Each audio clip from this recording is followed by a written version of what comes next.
So I happened to be at the Barbican and there was this concert and I just walked in, not knowing anything about it, and I was completely beguiled. It felt absolutely present and fresh and vivid, and I actually then got in touch with someone at the Opera House and I said, you should do this piece. and I was very surprised then when about 6 weeks later they asked me if I would do it. And that's been the beginning of this journey, which has been very interesting because the experience of seeing it in concert was so exciting. And so the challenge is how to keep that sort of bubbly, champagne-like quality that you can get off a concert performance and actually bring it into a theatre.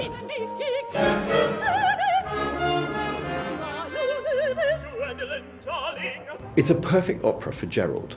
Gerald Barry is, I suppose, Ireland's leading composer.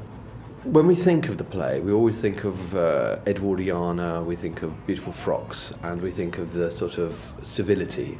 And when you then hear Gerald's music, it's sort of like, in the best way, a crazy child having been let loose with crayons and who's sort of scribbled all over this manuscript.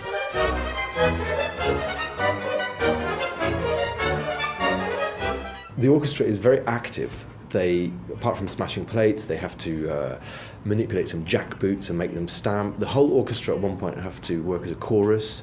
They speak in unison, they stamp their feet. So they're a very visual element. So the main decision I've made is to actually put the orchestra on the stage and then to actually put the performers in the auditorium and then getting the performers onto the stage and mingling in and around the orchestra. It is made to be experienced with other people in a shared space. And I think that's what's going to make it a very, I hope, engaging, involving experience for an audience. My father is Lord Bracknell. You have never heard of Papa, I suppose? I don't think so. Sometimes I think of the opera as being almost like a jumper that's been turned inside out.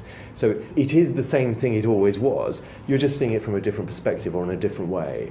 And of course, that goes right back to what Oscar Wilde's whole process was of giving you something and absolutely turning it on its head so that you rethink it, you re-see it, and you re-engage with it.